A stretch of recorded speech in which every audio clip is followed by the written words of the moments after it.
Hi everyone, just wanted to do a quick little update video here, or an unboxing of sorts. I had to test out the Central Machinery Harbor Freight Tumbler. I had to turn in my old Chicago electric tumbler, and it's no longer made, and they've replaced it with this model. So just wanted to see if there's any differences that I can see. My old one ran for a year flawlessly. Never even had to change the belt, even though they come with like 6 extra belts. Harbor Freight really doesn't want you coming back to warranty for a belt. But my problem was, if you look at the old, this is my old barrel, they have this big huge rivet in here, obviously for the other side, but eventually it wears holes into the gasket, and then your gasket will start to fill with little rocks and water. It just gets annoying. So that was my reason for the warranty. I mean, the motor was still running just fine, nice and quiet, not overheating. So really, this is the only major issue that I've had. As far as I can tell, you can see with the new lid, you can even see brand new, it's still gonna have that same issue. They did give me an option with this one for a 2-year warranty, which is really nice, for 10 bucks. So I get 2 more years.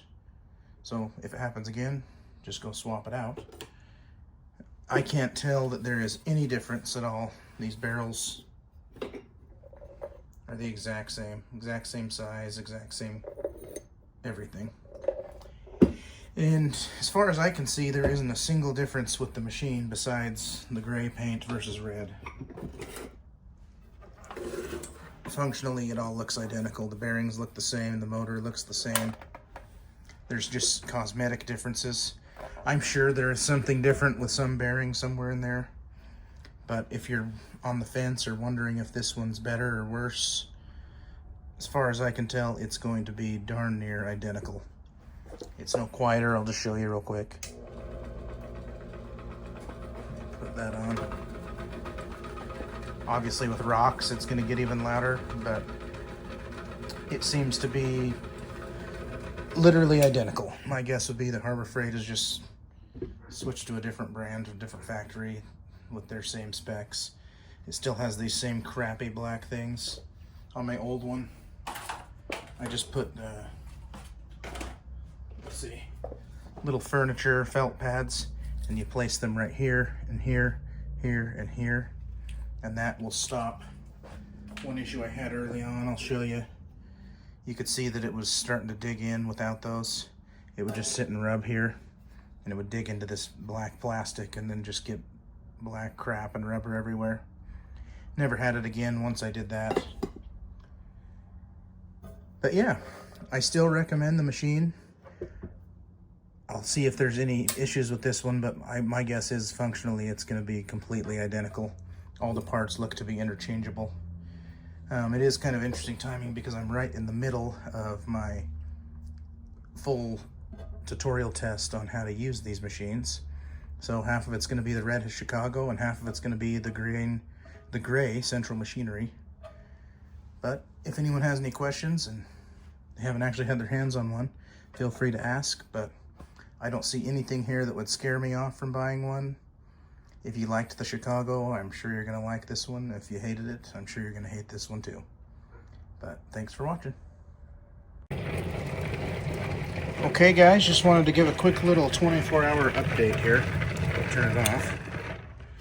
It's been running for 24 hours, and just like yesterday, it seems to be the exact same as the old Chicago.